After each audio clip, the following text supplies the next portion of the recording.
नमस्कार तथा सुप्रभात। काया कैरनमा तपाईंलाई साथी टेकमान साक्यसँगै दिपा तिमल सिन्हाको स्वागत छ।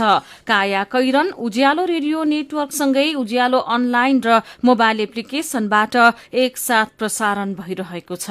आज 2077 साल चैत 10 गते मंगलबार फागुन शुक्ल पक्षको दशमी तिथि सन् 2021 मार्च 23 तारिक। काया कैरन सुरु गरौं मुख्य खबरका शीर्षकहरूबाट। बंगलादेशसँग 4 क्षेत्रमा सहकार्य गर्ने समझदारी, पर्यटन र संस्कृति आदान प्रदान लगायतमा सहकार्य गर्ने। भारतसँगको नाकामा स्वास्थ्य सतर्कता बिना नै मानिसको आउजाउ बाक्लियो। केही ठाउँमा हेलटेक्समा स्वास्थ्य कर्मी नै भेटिँदैनन्। 40 वर्ष भारतीय जेलमा बसेका दुर्गा प्रसादलाई क्षतिपूर्ति दिन अदालतको आदेश, प्रक्रिया बुझेर माग दावी गर्ने परिवारको तयारी। बंगलादेशमा रोहिंग्या शरणार्थी बस्ने शिविरमा आग लागि 1000 भन्दा धेरै घर जलेर नष्ट। र त्रिदेशीय फुटबल प्रतियोगिताको पहिलो खेलमा आज बंगलादेश र किर्गिस्तान खेल्ने। काया कैरनमा अब खबरको सिलसिला। राष्ट्रपति विद्यादेवी भण्डारीको बंगलादेशको 2 दिने राजकीय भ्रमणका क्रममा हिजो नेपाल र बंगलादेश बीच 4 क्षेत्रमा सहकार्य गर्नका लागि समझदारी पत्रमा हस्ताक्षर भएको छ। दुई पक्षीय बीच पर्यटनमा सहकार्य, संस्कृति आदान प्रदान कार्यक्रममा सन् 2022 देखि 2025 सम्म सहकार्य, सेनेटरी र फाइटो सेनेटरी क्षेत्रमा क्षमता अभिवृद्धि गर्ने कार्यमा सहकार्य, पशु र कृषिमा लाग्ने कीटनाशकको अनुसन्धान, औषधि र बंगलादेशको रोहनपुरदेखि भारत पश्चिम बंगालको सिंहबादसम्मका लागि थप रेल रूट र तेस्रो देशसँग व्यापार गर्नका लागिको ट्रान्जिट रूटका सहकार्य गर्ने समझदारी पत्रमा हस्ताक्षर भएको नेपाली प्रतिनिधि मण्डलका एक सदस्यले बताएका छन्। राष्ट्रपति भण्डारी र बंगलादेशी समकक्षी अब्दुल हमिद बीचको भेटवार्ताका क्रममा समझदारी पत्रमा हस्ताक्षर भएको हो। राष्ट्रपति भण्डारी आज स्वदेश फर्कँदै हुनुहुन्छ। आरोप प्रत्यारोप र समानान्तर गतिविधि बीच एमाले विवाद स्पष्टीकरण र कार्यवाही प्रक्रियामा प्रवेश गरेको छ। एमाले अध्यक्ष केपी शर्मा ओली समूहले वरिष्ठ नेता माधव कुमार नेपाल सहित 4 नेतालाई 3 दिनभित्र लिखित जवाब पठाउन र नपठाए कार्यवाही गर्ने चेतावनी समेतको स्पष्टीकरण पत्र पठाएको छ। 4 नेताले भने ओलीसँग स्पष्टीकरण सोध्ने वैधानिक अधिकार नभएको प्रतिक्रिया दिएका छन्। पार्टी र सरकार विरुद्ध क्रियाकलाप गरेको भन्दै हिजो पार्टी महासचिव ईश्वर पोखरेलले वरिष्ठ नेता नेपाल सहित उपाध्यक्ष भीम रावल, उप महासचिव घनश्याम भूषाल र स्थायी कमिटी सदस्य सुरेन्द्र पाण्डेलाई स्पष्टीकरण पत्र पठाएका छन्। यद्यपि स्पष्टीकरण पत्रमा नेताहरूलाई 10औं राष्ट्रिय महाधिवेशन आयोजक कमिटी सदस्यका रूपमा सम्बोधन गरिएको छ। ओली समूहले आफूले 12औं बैठकबाट संशोधन गरेको विधान बमोजिम कार्यवाही किन नगर्ने भनेर प्रश्न पार्न 3 दिनको समय दिएको स्पष्टीकरण पत्रमा उल्लेख गरिएको छ।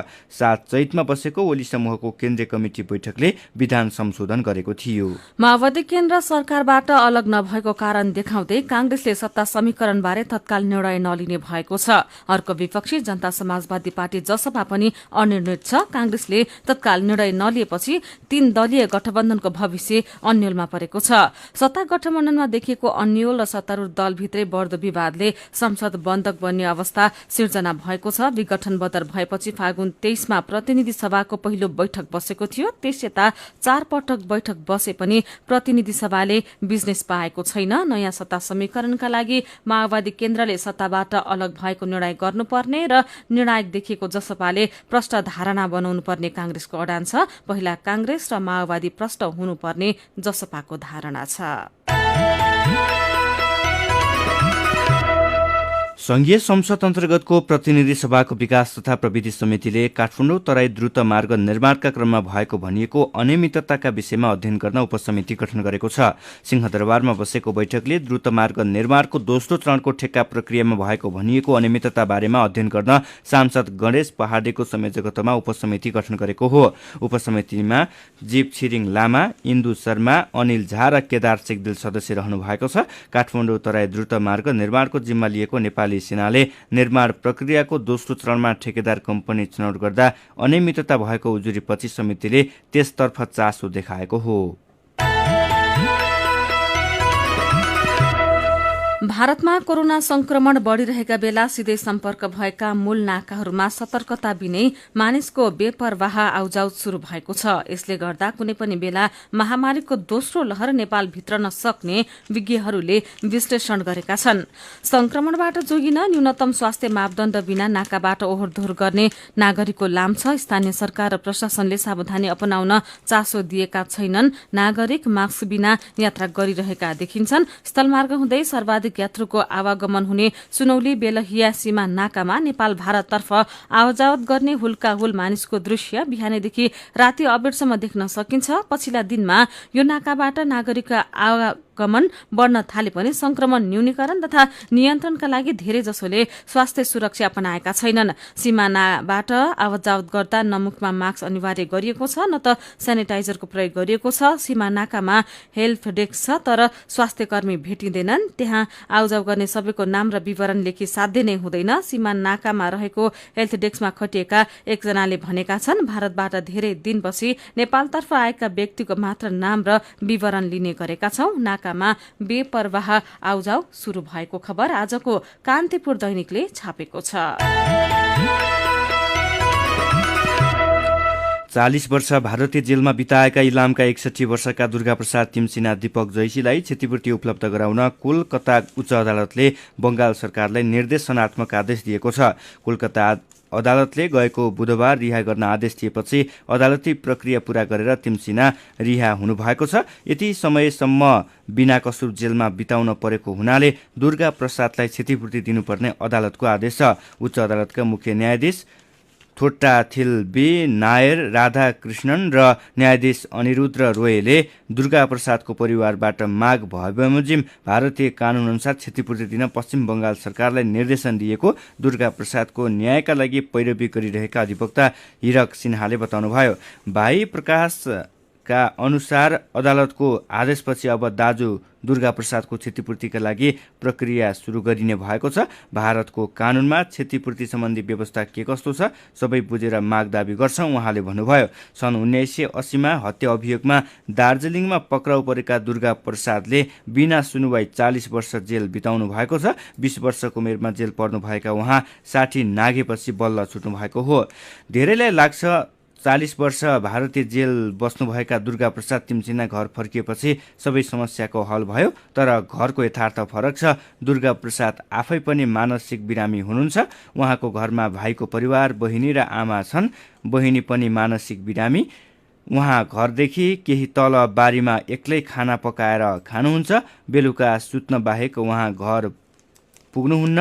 2 दिनसम्म पनि दुर्गा प्रसाद घर आएको बहिनीलाई पत्तो छैन। 85 वर्षका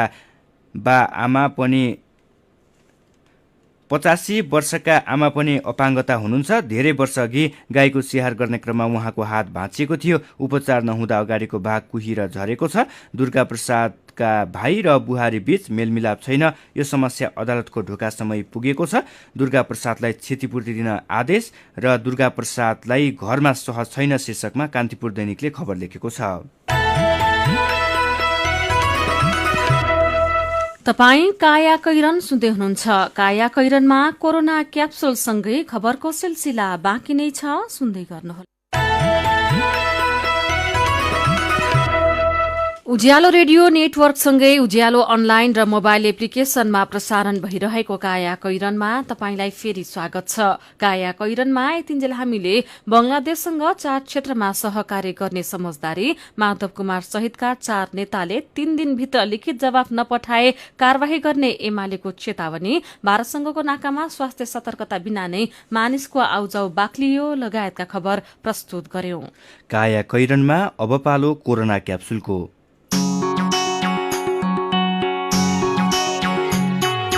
बाढी पहिरो खेपियो, आधी हुरी छेकियो, संसारकै विनाशकारी भुइँचालो नि जितियो।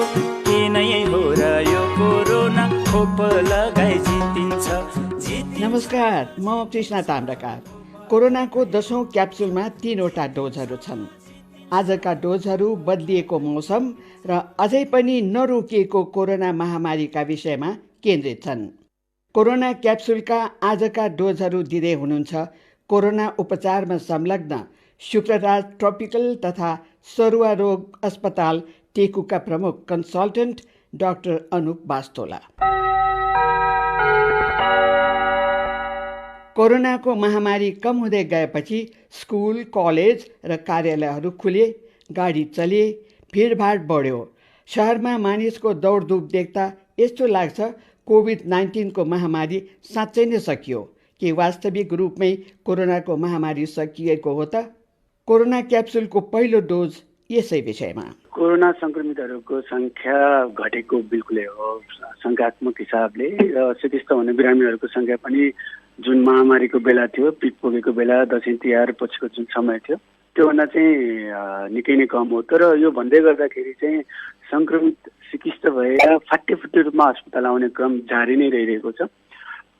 जाँच पडतालको जुन रिपोर्ट स्वास्थ्य मन्त्रालयले प्रकाशित गर्छ त्यसमा पनि 100-150 अथवा एराउन्ड 100 को हाराहारीमा चाहिँ संक्रमितहरू पत्ता लगाइरहेको अवस्था छ।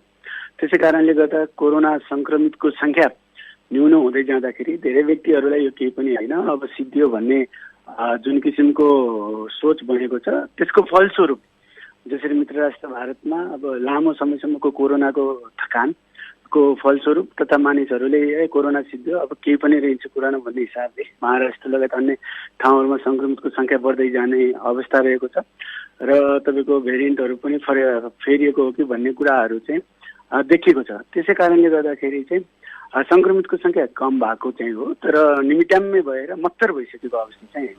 अहिले जाडो सकिएको छ र गर्मी बढ्दैछ। मौसम परिवर्तन हुने बेलामा धेरै मानिसलाई रुगाखोकीले सताउँछ। मौसमी रुगाखोकीको रोकथाम बेलैमा नगर्दा त्यसले स्वास्थ्य समस्या बढाउँछ। कोरोना क्याप्सुलको दोस्रो डोजमा सुनौ डाक्टर अनुप बास्तोलाको सल्लाह मौसमी रुगाखोकीबाट कसरी बच्ने भन्ने विषयमा। मौसमी रुगाखोकी हामी इन्फ्लुएन्जा भन्छौँ। इन्फ्लुएन्जा लगायत कोरोना भाइरसबाट बच्नको लागि हामीले अपनाउनु पर्ने जुन मापदण्डहरू छन् त्यही मास्क लगाउने, दूरी कायम गर्ने र मुख्य कुरा चाहिँ हातलाई धुने अथवा सेनिटाइज गर्ने जुन तरिका छ त्यसलाई चाहिँ आफ्नो दैनिकीमा व्यवहारमा चाहिँ परिवर्तन गरेर सधैँ लगातार रूपमा मलाई सङ्क्रमणको जोखिम छ, मौसमी रुगाखोकी लगायत मुख्य गरेर एकदम चिकित्सा बनाउन सक्ने, ज्यानै जान सक्ने कोरोना भाइरसको सङ्क्रमणको जोखिम छ भन्ने कुराले आम सर्वसाधारणले अहिले नै बिर्सिनु हुन्न भन्ने कुरा चाहिँ यो भन्न चाहे। पोहोर साल यो बेला हाच्छिउँ गर्दा र मास्क नलगाएको देख्दा मानिस तर्कन्थे र तर्सन्थे पनि। तर हिजो आज धेरैले कोरोना र सामान्य रुगाखोकीलाई एकै ठान्न थालेका छन्। कारण कोरोना र मौसमी रुगाखोकीका धेरै लक्षण मिल्दाजुल्दा छन्। त्यसो हो भने मौसमी रुगाखोकी र कोभिड-19 लाई कसरी चिन्ने र छुट्याउने त? सुनौ कोरोना क्याप्सुलको तेस्रो तथा अन्तिम डोज। मौसमी रुगाखोकीका लक्षणहरू 81 सुरु हुन्छ। मांसपेशीहरू अचाकली दुख्छ, टाउको फुट्ला जसरी दुख्छ, अनि त्यसपछि सुक्खा खोकी लाग्छ, अनि 2-3 दिनमा त्यो सामान्य भएर जान्छ र यसमा हुने जटिलता न्युमोनियाको संख्या एकदमै न्यून हुन्छ भने चाहिँ कोरोना भाइरसमा चाहिँ तपाईँलाई अलिअलि खोकी लाग्ने, ज्वरो आए जस्तो हुने, ज्वरो साँझ आउने, खोकी ज्वरो सुरु भएको 5-7 दिनमा सुत्दाखेरि सकस हुने, अनि 81 शरीरको अक्सिजनको मात्रा घटेर जाने। कोही कोही व्यक्तिहरूलाई त बिना खोकी पनि न्युमोनिया हुन सक्ने सम्भावना हुन्छ। मौसमी रुगाखोकी 81 सुरु, मांसपेशी दुख्ने, टाउको दुख्ने टाइपको भयो भने यसमा चाहिँ सामान्य खोकी, सामान्य ज्वरो जुन चाहिँ 5-7 दिनमा न्युमोनियाका लक्षण लिएर देखिन सक्छ। कोरोना उपचारमा संलग्न शुक्रराज ट्रपिकल तथा सरुवा रोग अस्पताल टेकुका प्रमुख कन्सल्टेन्ट डाक्टर अनुप बास्तोलालाई धन्यवाद र कोरोना क्याप्सुल सुन्नु भएकोमा तपाईँलाई पनि धन्यवाद। लौ त कोरोनाको अर्को क्याप्सुलमा फेरि भेटौँ।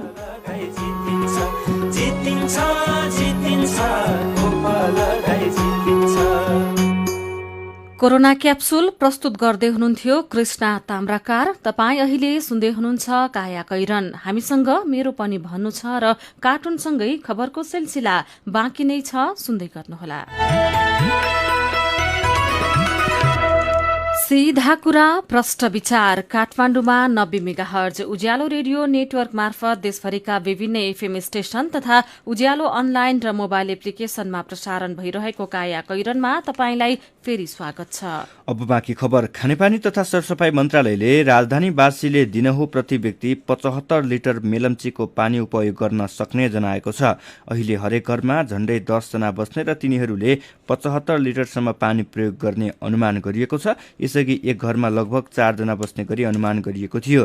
2068 को जनगणना अनुसार काठमाडौँ उपत्यकाको जनसङ्ख्या झण्डै 29 लाख पुगेको छ। अहिले यो संख्या 40 लाख भन्दा बढी रहेको अनुमान गरिएको छ। मेलम्ची खानेपानी आयोजनाका अनुसार प्राविधिक लगायतको सबै डिजाइन त्यसै किसिमले तयार गरिएको छ। दिनहुँ 2 घण्टा पानी वितरण गरिने मेलम्ची खानेपानी आयोजनाका प्रमुख त्रिरेश प्रसाद खत्रीले बताउनुभयो।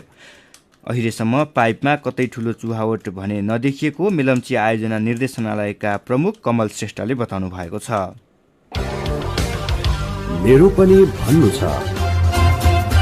किसानलाई नोक्सान नहुने गरी विदेशी लगानी भित्र्याउनु पर्छ भनेर कृषि मन्त्री पद्म अर्यालले दिएको अभिव्यक्ति उज्यालोमा पढेर पन्त जेडी भन्नुहुन्छ। अहिलेको संविधान रहन्जेलसम्म कोही पनि विदेशी नेपालमा लगानी गर्न आउनेवाला छैनन्।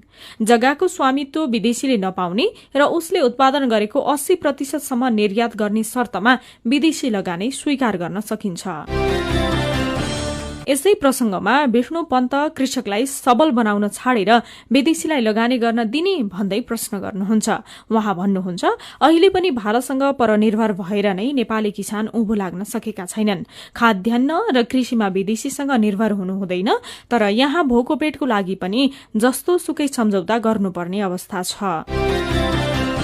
चिकित्सा शिक्षा पढ्न कर्णालीमा निम्तो शीर्षकको उज्यालोको खबर पढेर मिनु लामिछाने खुशीको कुरा पढ्न पाइयो भन्नुहुन्छ।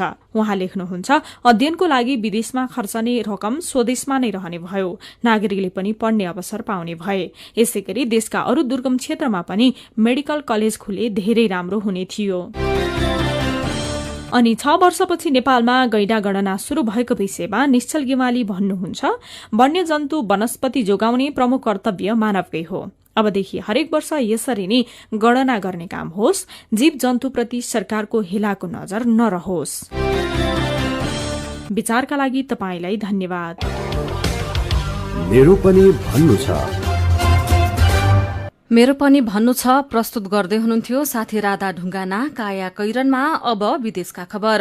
बंगलादेशमा रोहिंग्या शरणार्थी बसेको सबैभन्दा ठूलो शिविरमा आगलागी हुँदा 1000 भन्दा धेरै घर जलेर नष्ट भएका छन्। बंगलादेशको कक्स बजार नजिकै रहेको शिविरमा आगलागी भएको हो। यो शिविरमा घरहरू बाँस र काठले बनेका थिए। 3 वर्ष पहिले म्यानमारमा हिंसाका कारण रोहिंग्या मुसलमानहरू आफ्नो ज्यान बचाउन भन्दै बंगलादेशमा शरण लिएर पुगेका थिए। कक्स बजारमा रहेको यो शरणार्थी शिविरमा 11 लाख भन्दा धेरै रोहिंग्या शरणार्थी बस्दै आएका छन्।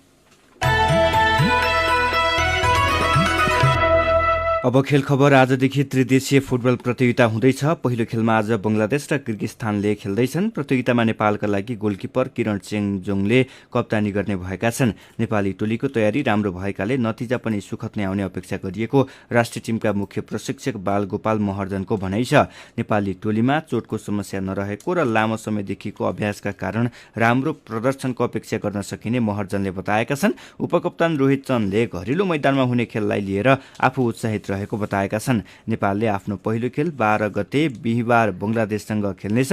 नेपालले दोस्रो खेल चैत 14 गते बंगलादेश विरुद्ध खेल्नेछ। त्रिदेशीय लीगको फाइनल खेल भने चैत 16 गते हुनेछ।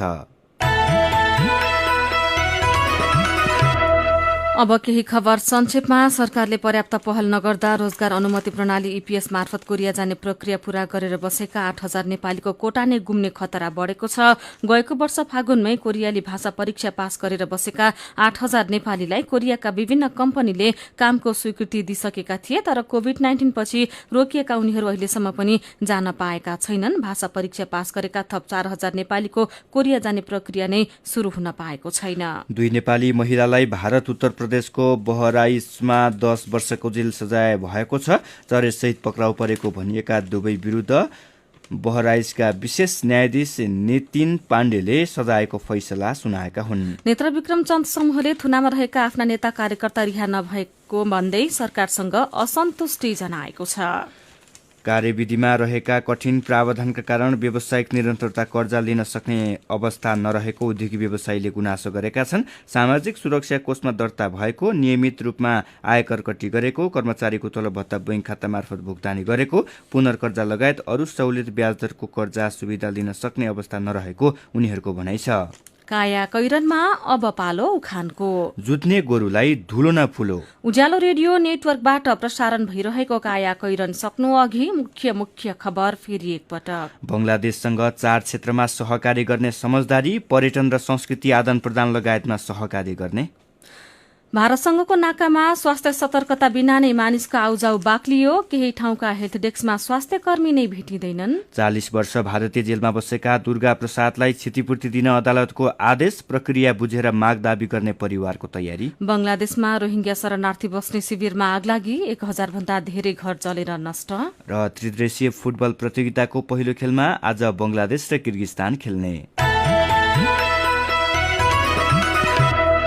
अब कार्टुन। आज हामीले महेश अभिजितले बनाउनु भएको कार्टुन लिएका छौं। एमालेका 2 शीर्ष नेताले अहिले मेरो गोरुको बारे टक्का भने चाहिँ अहंकार बोकेर हिँडेका छन्। यसले समस्या समाधान हुनुको साटो झन्झन बढ्दै गएको एमाले भित्रैका नेताहरूले बताउँदै आएका छन्। कार्टुनमा एमाले अध्यक्ष एवं प्रधानमन्त्री केपी शर्मा ओली र माधव कुमार नेपाल जस्ता देखिने व्यक्ति छन्। एकअर्कालाई चोरी औँलो उठाउँदै उनीहरू झगडा गर्दैछन्, बाजाबाज गर्दैछन्। अनि झगडाले उग्र रूप लिएपछि ओली जस्ता देखिने व्यक्ति भन्दैछन्, अहिले ठाउँको ठाउँ कारबाही ठोकिदिन्छु। अनि आजको काया कैरन सकिएको छ। काया कैरनबाट प्राविधिक साथी प्रवीण श्रेष्ठसँगै हामी बिदा माग्छौं। काया कैरन सुन्नु भएकोमा तपाईंलाई धन्यवाद। उज्यालो मोबाइल र अनलाइनमा प्रसारण भइरहेका रेडियो र अनलाइनका सामग्री भाइबरमा पनि उपलब्ध छन्। कोरोनाबाट बस्न घर बाहिर निस्कने बेला मास्क लगाउन नबिर्सौं। नमस्कार।